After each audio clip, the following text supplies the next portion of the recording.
تو میرے خیال میں یہ بات سمجھنے کی ہے، اس لیے کہ پاکستان کے پاس ان لمیٹڈ ریسورسز اور 24/7 ریڈار کیپیبلٹی نہیں ہے، اور یہ بات بالکل واضح ہے، اور میرے نہیں خیال ہے کہ پاکستان کے پاس کبھی بھی وہ اس قسم کے ریسورسز کم سے کم ان دا نیئر فیوچر ہوں گے نزدیک۔ تو یعنی کچھ وقت ہر وقت ہوگا جب ہماری سرحدیں کے اوپر ریڈار چل نہیں رہے ہوں گے۔ آپ کا تقریباً 2000 کلومیٹر کا بارڈر ہو تو آپ یہ تو نہیں کر سکتے کہ پورے بارڈر کے اوپر 24 گھنٹے جو ہے آپ اپنا ریڈار، خاص طور سے کنٹری لائک پاکستان، امریکہ وغیرہ تو اپنے سیٹلائٹس وغیرہ کے ذریعے دے کیپ ویجیلنس بیکاز ان کے ریسورسز وغیرہ ہیں۔ پاکستان کے اتنے ریسورسز نہیں ہیں، تو وہ مغربی بارڈر پر ان کا کبھی میرے خیال میں اتنا زیادہ فوکس نہیں تھا۔ اچھا، ایک تو یہ ایسپیکٹ ہے۔ دوسرا ایسپیکٹ یہ ہے کہ امریکنز نے جو ٹیکنالوجی استعمال کی ہیلی کاپٹرز کی، وہ اسٹیلتھ ہیلی کاپٹرز تھے۔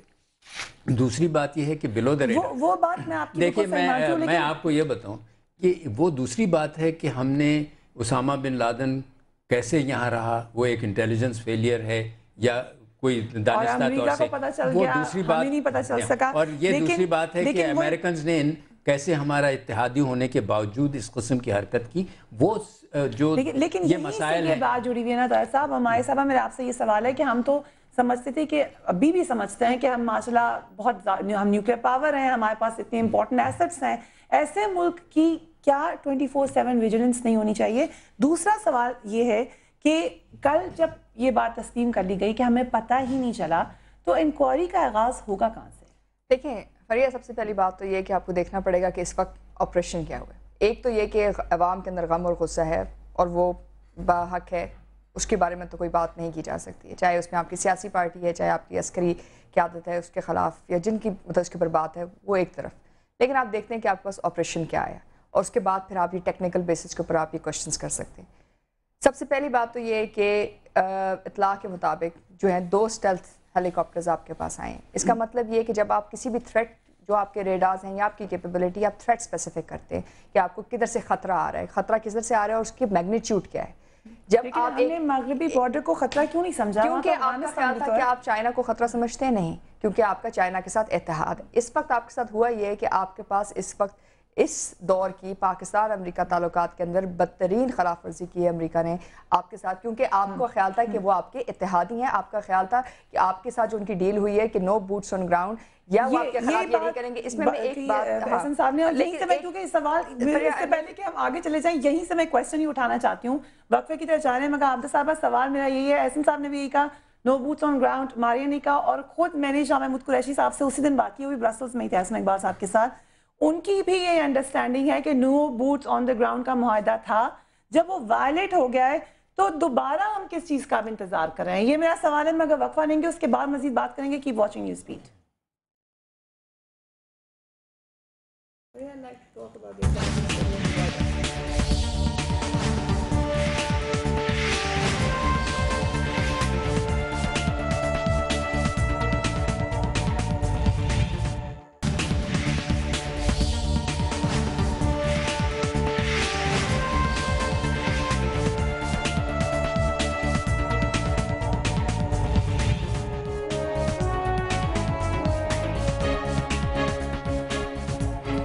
Welcome back. ہم بات کر رہے ہیں سوورینٹی کی، ہم بات کر رہے ہیں سیکیورٹی کی۔ وقفے پہ جانے سے پہلے عابدہ حسین صاحبہ سے میں نے سوال یہ کیا تھا کہ جب یہ انڈرسٹینڈنگ تھی کہ نو بوٹس آن گراؤنڈ، تو اب ہم نے کس چیز کا انتظار کرنا ہے؟ کیونکہ جو امریکہ سے آ رہے ہیں بیانات وہ بڑے کلیئر ہیں، انہوں نے یہ کہا اسلام آباد کی امداد روکنے کا جو بل ہے اس کو روک لیا جائے۔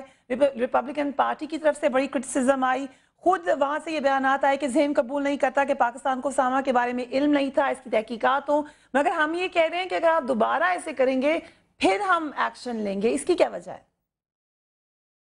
دیکھیے بات یہ ہے ماریا کہ ایک بہت بڑا وقوع ہوا ہے، اور ہم آؤٹریجڈ ہیں کہ انہوں نے ہمارے یہاں مداخلت کی ہے، ہمیں بتایا تک نہیں ہے۔ وہ آؤٹریجڈ ہیں کہ وہ یہاں بیٹھا کیوں تھا اسامہ بن لادن، اور ان کو پہلے اس بات کا انکشاف کیوں نہیں کیا گیا۔ اب یہ جو مومنٹ آف امپاس ہے between United States and Pakistan, اس کو میں سمجھتی ہوں کہ اس قسم کے جب مرحلے آتے ہیں تو ایک ساتھ اپرچونٹی بھی آتی ہے، اور اس وقت اپرچونٹی ہے کہ ہماری سول اور ملٹری لیڈرشپ یونائٹڈ اسٹیٹس کی لیڈرشپ سے دو ٹوک بات کرے، اور جو ہمارے تحفظات ہیں، کیونکہ ہم سب جانتے ہیں کہ اب نیٹو فورسز کا انخلا دور نہیں ہے، وہ اپنی ریئر لوڈنگ شروع کریں گے گرمیوں میں، اور آہستہ آہستہ وہ افغانستان کے خطے کو چھوڑیں گے. تو ہماری جو ایسٹرن نیبر ہے اس کے جانب سے ہمیں کچھ اندیشے ہیں، اور we should spell out what we want, what we expect out of the United States in lieu of the strategic assistance جو ہم ان کو دیتے چلے آئے ہیں، اور اگر مزید دینا ہے. ٹھیک، مطلب آپ یہ کہہ رہے ہیں کہ جو صورتحال ہے پورے خطے کی، اس کی اگر ہم پس منظر میں دیکھیں تو شاید ہم کوئی اسٹرانگ ری ایکشن نہیں لے سکتے. حسن صاحب آپ کیا سمجھتے ہیں، ہم انتظار کریں گے ایک اور چیز کا پھر ری ایکشن لیں گے، یا آپ سنجیدگی سے سوچیں کہ آپ نے بدلنی ہے اپنی پالیسی؟ دیکھیے، میں سمجھتا ہوں کہ میرے نزدیک ہماری اسٹیٹ کے اندر ایک فنڈامنٹل کرائسس ہے سیکیورٹی پالیسی میکنگ کا، اور اس کا اظہار ہم مختلف مواقعوں پر دیکھ چکے ہیں. اور جیسے میں آپ سے پہلے بات کہہ رہا تھا کہ کارگل میں بھی ایک یہ چیز دیکھنے میں آئی کہ سول ملٹری ڈسکنیکٹ تھا، اور سیکیورٹی جو ہے وہ ایک ڈومین تھا جو کہ پیورلی سیکیورٹی ایجنسیز ہی کے پاس تھا. آج بھی کوئی کوہیرنٹ ہمیں رسپانس نظر نہیں آ رہا کہ جس سے ہم جو پولیٹیکل اور ملٹری انسٹیٹیوشنز کی طرف سے کوئی ایک انٹیگریٹڈ رسپانس ہوتی یا جوائنٹ رسپانس ہوتی. اور اس لیے آپ کو یاد ہوگا کہ کارگل کے بعد ہماری گورنمنٹ نے کوشش کی تھی کہ ڈیفنس کیبنٹ کمیٹی کو ایک پرماننٹ سیکریٹریٹ دیا جائے، اور ان انسٹیٹیوشنز کو کہ جہاں سول اور ملٹری انٹرفیس ہے پالیسی میکنگ کے لیے اور سیکیورٹی پالیسی میکنگ کے لیے، اس کو اسٹرینتھن کیا جائے. لیکن اس وقت ہمارا تختہ الٹ دیا گیا، اور یہی وہ بنیادی کرائسس ہے کہ پاکستانی اسٹیٹ کو 20th سینچری اسٹیٹ سٹرکچر سے نکال کے ہمیں 21st سینچری کے اسٹیٹ سٹرکچر میں لانا ہے. ایک ماڈرن اسٹیٹ بنانا ہے کہ جہاں پر یہ پالیسیاں ایسے نہیں ہوں کہ خفیہ گوشوں کے اندر بن رہی ہوں، کسی کو پتہ نہیں کیا ہو رہا ہے، کیسے ہو رہا ہے، کون کیا کر رہا ہے. یہ جو ایک آئی لینڈز ہیں، ان سب آئی لینڈز کو ہمیں برج کر کے ایک انٹیگریٹڈ کوئی پالیسی، نیشنل سیکیورٹی پالیسی نہیں ہے کوئی ہماری جس کو ہم فالو کریں سارے لوگ. تو یہی آپ کو جو ایک کنفیوژن ہے رسپانس کے اندر بھی نظر آتی ہے. سب دم وقت آپ کے خیال سے ابھی تک ان سنک نہیں ہے ہماری عسکری قیادت؟ اور دیکھیے، جو بھی مجھے پتہ چلا ہے کہ میڈیا کے چند نمائندوں کو بلا کے جو بریفنگ دی گئی عسکری قیادت کی طرف سے، تو آپ کو معلوم ہوگا کہ وہاں پر کیا کہا گیا. وہاں پر یہی کہا گیا کہ جی ہمیں تو کوئی گائیڈنس نہیں ہے، کوئی ہمیں ہم سے کبھی بریفنگ نہیں لی جاتی، ہم سے کبھی بریفنگ نہیں لی جاتی، ہمیں وی آر ویری مچ آن آور اون. تو مقصد اس طرح تو ایک 21ویں صدی کی ماڈرن اسٹیٹ تو نہیں چل سکتی. اور بالخصوص ہمیں یہ بات نہیں بھولنی چاہیے کہ we are a nuclear state, اور لوگ ہمیں ہر وقت مانیٹر کریں گے، اور ہمیں پرو ایکٹیو ہو کے اپنے انسٹیٹیوشنز کو، اپنی پالیسی میکنگ کو اس سطح پر رکھنا ہے کہ کوئی ہمارے اوپر انگلی نہ اٹھا سکے. ٹھیک ہے، اور یہ شاید ابھی ہو نہیں رہا. شہزاد چودھری صاحب، AVM شہزاد چودھری صاحب ہمیں جوائن کر رہے ہیں. السلام علیکم. اسپیشلی AVM صاحب، میں نے آپ کو خاص کر آج اس لیے دعوت دی ہے کہ بہت سی باتیں ہیں جو شاید آپ ہی مجھے بتا سکتے ہیں، جو مجھے ابھی تک حیرت ان کے اوپر ہو رہی ہے. کیا ہم نے اپنے مغربی بارڈر پہ ریڈارز کم لگائے ہیں؟ فریحہ، دیکھیے، جو بارڈرز کی ریڈارز کی جو ایلوکیشن ہوتی ہے وہ ہمیشہ تھریٹ پرسیپشن کے اوپر ہوتی ہے. امریکہ کے ساتھ تو ہماری کوئی جنگ جاری نہیں ہے. امریکہ تو کولیشن پارٹنر تھا، اور پھر اس کے بعد طالبان کی ایئر فورس نہیں ہے، افغانستان کی ایئر فورس نہیں ہے. ہماری جس قسم کی جنگ جاری ہے وہ جنگ زمینی جنگ ہے، ایک ایسے ایڈورسری کے خلاف ہے، یا ایک ایسا ٹارگٹ ہے جو کہ شیڈوز کے اندر آپریٹ کرتا ہے، زمین پہ آپریٹ کرتا ہے، غاروں کے اندر اور ان جگہوں پہ رہتا ہے. تو وہاں پہ ایریل آپریشنز ایز سچ جب تک کوئی ٹارگٹ آئیڈینٹیفائی نہ کیا جائے، اور جب تک صرف offensive آپریشنز کی حد تک اگر کوئی ایئر آپریشنز ہوتے ہیں تو وہ ہوتے ہیں. تو جب تک as far as defensive operations are concerned، اس کی تو کوئی وہاں پہ کیپیسٹی یا ریکوائرمنٹ ہی ایز سچ ایگزسٹ نہیں کرتی تھی. تو پھر ہم یہ کہہ سکتے ہیں کہ ہماری بے خبری ہو گئی اس وجہ سے، کیونکہ دوست کی طرف سے حملہ ہوا. جی دیکھیے، اگر آپ نے کسی کو اپنے گھر میں بلایا ہو، آپ کا مہمان کے طور پہ آیا ہو، اور وہ جاتے جاتے اگر آپ کے گھر سے کوئی چیز اٹھا کے لے جائے، تو آپ اپنی ججمنٹ کو تو خراب کہہ سکتے ہیں، لیکن اپنی سیکیورٹی نظام کو خراب نہیں کہہ سکتے. مگر اس میں ایک اور بات جو کل کی بریفنگ کے حوالے سے ہمیں بتائی گئی، اس میں یہ کہا گیا کہ جو گراؤنڈ ٹروپس ہیں یا گراؤنڈ پہ لوگ ہیں، وہ کبھی بھی کوئی مشتبہ فلائنگ کو نہیں ڈیٹیکٹ کر سکتے. اب یہاں آئی بیک ٹو ڈیفر کہ ایئر فورس بیسز پہ میں بھی رہی ہوں، I'm sure آپ سارے آپ بھی وہیں پہ رہے ہیں، ذرا سی بھی کوئی ایب نارمل موومنٹ ہو تو کیا پتہ نہیں چل جاتا وہاں پر؟ عام انسان کو بھی پتہ چل جاتا ہے. یہ وہی بات ہے نا کہ آپ کا تھریٹ کس طرف سے ایکسپیکٹڈ ہے. یعنی اگر ہم یہ سوچیں کہ مشرقی سرحدوں پہ بھی ہماری یہی حالت ہوگی تو بالکل ایک بہت بڑا مغالطہ ہے. یعنی مشرقی سرحدیں چونکہ ایکٹیو سرحدیں ہیں اور وہاں پر دونوں سائڈز کے اوپر اس قسم کے ڈیفنس لے آؤٹس ہیں کہ وہاں پہ اس قسم کی کسی حرکت کی توقع نہیں کی جا سکتی، نہ ہماری طرف سے نہ دوسری طرف سے. لیکن یہ تو دوستوں کی طرف سے دوستوں والی سرحد تھی. یہاں پر تو ایسی چیز کی توقع کرنا ناممکن تھا. اس وجہ سے سرپرائز ڈیولپ ہوا اور اس سرپرائز نے ہمیں بھی سرپرائز کیا اور ہماری پوری قوم کو سرپرائز کیا. اچھا، یہاں پر میں طارق مسعود صاحب آپ سے پوچھنا چاہوں گی، کیونکہ کل ہی کی بریفنگ کے حوالے سے آپ دونوں کو بڑا امپورٹنٹ یہاں پہ رول ہے ہمیں سمجھانے کے لیے. یہ کہا گیا کہ سارا شاید قصور ایئر فورس کا ہے کیونکہ انہوں نے بتانا تھا ایریل تھریٹ کا. کیا ایسا ہے؟ نہیں، میرے خیال میں بالکل، آپ نے دیکھا ہوگا میں نے جو پہلے بھی ایکسپلینیشن دی وہ یہی تھی کہ ہماری جو مغربی سرحدیں ہیں ان کے اوپر ہم 100% یا کوئی ایسا ریڈار کور بالکل نہیں کرتے ہیں، اس وجہ سے کہ نہ ہمارا خیال ہوتا ہے کہ وہاں سے کوئی انویژن آئے گی، اور ہماری جو انٹیلیجنس رپورٹنگ ہوتی ہے اس سے بھی یہی ظاہر ہوتا ہے کہ مغرب سے کوئی ہماری سرحد نہیں ہوتی. تو یہی تھریٹ پرسیپشن کے بیسس کے اوپر پھر ہم کبھی توقع ہی نہیں کر سکتے تھے کہ وہاں سے اس قسم کا اٹیک آئے.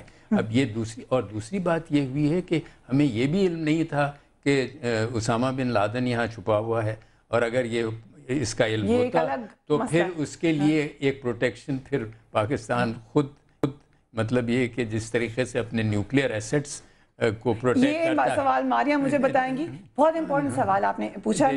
جی تو میں یہ بس اچھا ٹھیک ہے، آپ دوسروں سے پوچھیں. نہیں، بس اس میں یہ بات پوچھنا چاہیے اقبال صاحب، کیونکہ دونوں ایکسپرٹ سے میں نے یہ بات کلیئر کی ہے. یہ خود کہہ رہے ہیں کہ دوست کی طرف سے ہمیں امید نہیں تھی وہاں سے ہوئی، لیکن دوبارہ آپ کے خیال سے ریاکشن جو آیا ہے کیا جو ہوا ہے ہمارے ساتھ اس کے برابر ہے؟ نہیں، دیکھیں پہلی بات تو یہ ہے کہ کوئی 30 منٹس کی ان کی انٹروژن تھی، 40 منٹس کا جو رپورٹڈ ایکشن ہے، پھر 30 منٹس جو ہیں وہ واپس گئے ہیں. تو یہ اگر آپ دیکھیے تو 1 گھنٹہ 40 منٹ پونے 2 گھنٹے کی ساری کارروائی ہے.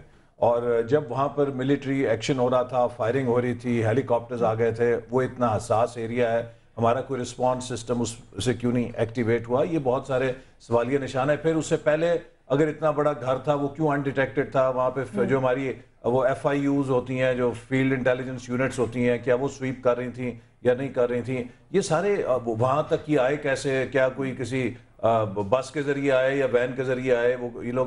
تو مثلا بہت سارے سوالات ہیں جو اٹھیں گے، جو اٹھائے جا رہے ہیں، اور ہمیں ان کو ایڈریس کرنا پڑے گا، ہمیں ان کا جواب دینا پڑے گا. لیکن مصیبت تو یہ کہ یہاں پہ تو سب اس طرح وہ لگتا ہے کہ دم دبا کے بھاگ گئے، یا کوئی ہے ہی کوئی نہیں جو پاکستان کو ڈیفینڈ کرے. اور ہم نے جو دنیا میں پاکستان کے اوپر تابڑ توڑ حملے ہو رہے ہیں، ہمارا تو وزیر خارجہ ہی نہیں ہے. حکومت کی آپ سنجیدگی یہ دیکھیے کہ کتنے بڑے کرائسس آ رہے ہیں، اور حکومت سمجھتی ہے کہ ہمیں وزیر خارجہ کی بھی ضرورت نہیں ہے کہ جو ڈپلومیٹک میدان کے اوپر ہمارا دفاع کرے. ماریہ صاحب آپ کیسے بتائیں گی جو سوالات احسن صاحب نے اٹھائے ہیں، کیا ان کے جوابات ہیں؟ اگر نہیں ہیں تو پھر انکوائری کیسے کال ہوگی؟ ہمیں یہ کہا گیا کہ 9/11 میں بھی انٹیلیجنس فیلئر ہوا، ممبئی اٹیکس میں بھی انٹیلیجنس فیلئر ہوا، لیکن اس کے بعد جو رپورٹس آئیں اور استعفے آفر کیے گئے، ایسا تو کچھ نہیں ہوا پاکستان میں. دیکھیں پہلی بات تو یہ کہ آپ کو دیکھنا پڑے گا کہ انٹیلیجنس فیلئر آپ کا کیوں ہوا. جو سب سے بڑا الزام آپ پہ یہ کہ آپ جانتے تھے اور اس کے بعد پھر آپ نے شاید اس کے اندر کمپلیسنسی کی. اس میں 2-3 فیکٹس ہیں جو I'll just put forward and I hope they'll add up. سب سے پہلی بات تو یہ ہے کہ جب آپ انٹیلیجنس فیلئر کی بات کرتے ہیں تو آپ دیکھتے ہیں کہ آپ کا فیلئر کی ایکسٹینٹ کیا تھی. ایک بات جو آپ کا فیلئر یہ تھا کہ آپ نے ایسٹیمیٹ نہیں کیا کہ آپ کی جو امریکہ کے ساتھ جو کرائسس ہے اعتماد کا وہ کتنی حد تک خراب ہو چکا ہے. پہلی آپ کی مس کیلکولیشن یہ تھی. دوسری، جب آپ جوائنٹ انٹیلیجنس کی بات کیا ہم نے ابھی تک کر لیا اس کا؟ میرے خیال سے اس واقعے کے بعد ایک سے wake up call for everybody, سیاسی عسکری تمام قیادت کے لیے ویک اپ کال ہے کہ جہاں تک تھریٹس کی اور آپ کے انٹرسٹ کی بات ہے وہ ڈائیورجنس ہے. انٹیلیجنس فیلئر آپ کے پاس بیسکلی اس لیے ہوا کہ جب آپ کے پاس انٹیلیجنس کسی بھی انٹیلیجنس کی ایکٹیویٹی ہوتی ہے تو آپ کے پاس بہت ساری لیڈز آ رہی ہوتی ہیں. لیڈز کو جیسے کہ آپ DNA میچ کرتے ہیں، اگر آپ کے پاس فنگر پرنٹ ہے، you need a data set to be matched. القاعدہ ایک انٹرنیشنل ٹیررسٹ آرگنائزیشن ہے، ایک انٹرنیشنل آرگنائزیشن جس کی لیڈز آپ کو مختلف جگہ سے دنیا سے مل رہی تھی، جس کے اندر CIA کے پاس اٹ ہیڈ گریٹر لیڈ. لیکن جیسے آپ کو اگر آپ ایک وائس سیمپل لیتے ہیں، اس وائس سیمپل کو آپ اسامہ کے ساتھ میچ کس طرح کریں گے جب آپ کے پاس اوریجنل سیمپل نہ ہو؟